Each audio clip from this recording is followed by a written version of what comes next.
राम राम खेलन होली मिथिला में ओ खेलिए होली ओ मचैया होली ओ खेलैया होली ओ मचैया होली ओ खेलैया होली ओ मचैया होली ओ खेलैया होली ओ मचैया होली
गाना सुना दीजिए।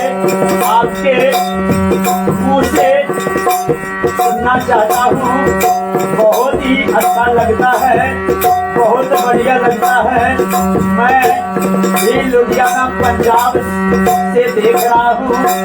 जनता नगर से धन्यवाद करते हैं। और आप लाइव वीडियो मैथिली पेज से जुड़िए। इसका टाइम खत्म हो चुका है, इसलिए उसका टाइम शुरू है।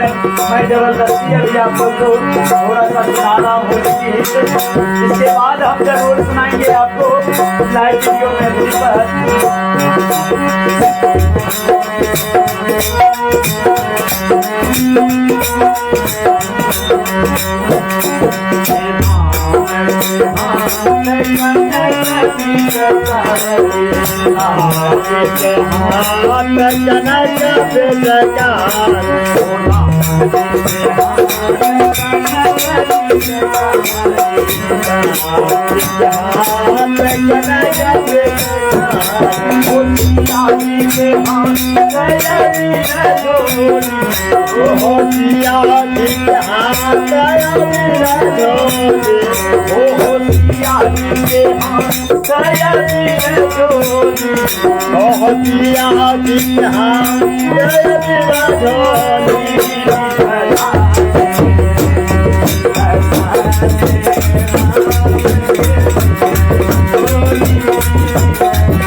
सियावर रामचंद्र की